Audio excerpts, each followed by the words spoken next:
رفتنم خوابیدنم حتی نگاهم، من هیچ کارم این روزا دست خودم نیست. من گم میشم این روزا بین خاطراتت، جز غم کسی این روزا با من هم قدم نیست.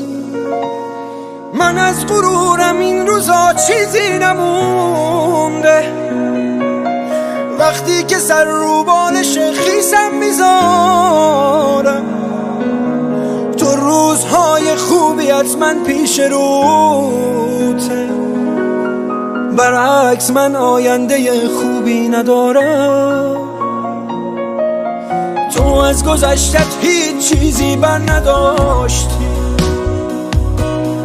اصلا نذاشتی غم تو دنیات پا بذاره،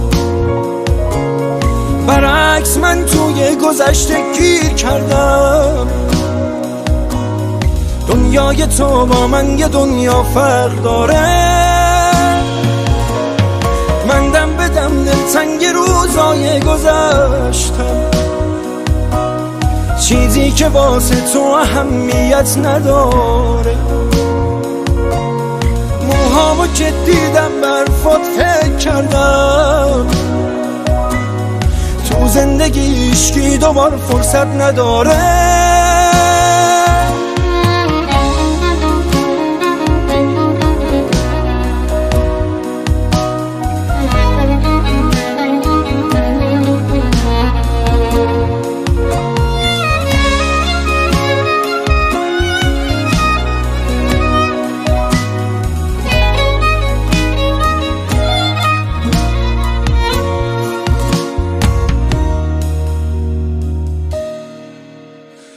من هی به تو فکر کردم و موهام سفید شد، حق با تو بود من فرصتو از دست دادم. تو بهترین بخش تموم زندگی، دست خودم نیست که تو موندی توی یادم. بعد از تو من با کل دنیا قهر کردم، من روی لبهام خنده ای بی تو ندارم.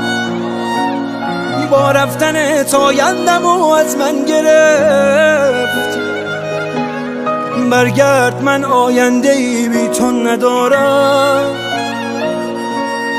تو از گذشتت هیچ چیزی بر نداشتی، اصلا نذاشتی غم تو دنیات پا بذاره، برعکس من توی گذشته گیر کردم. دنیای تو با من یه دنیا فرق داره، من دم به دم دلتنگ روزای گذشتم، چیزی که واسه تو اهمیت نداره. موهامو که دیدم برفات فکر کردم، تو زندگی عشقی دوبار فرصت نداره.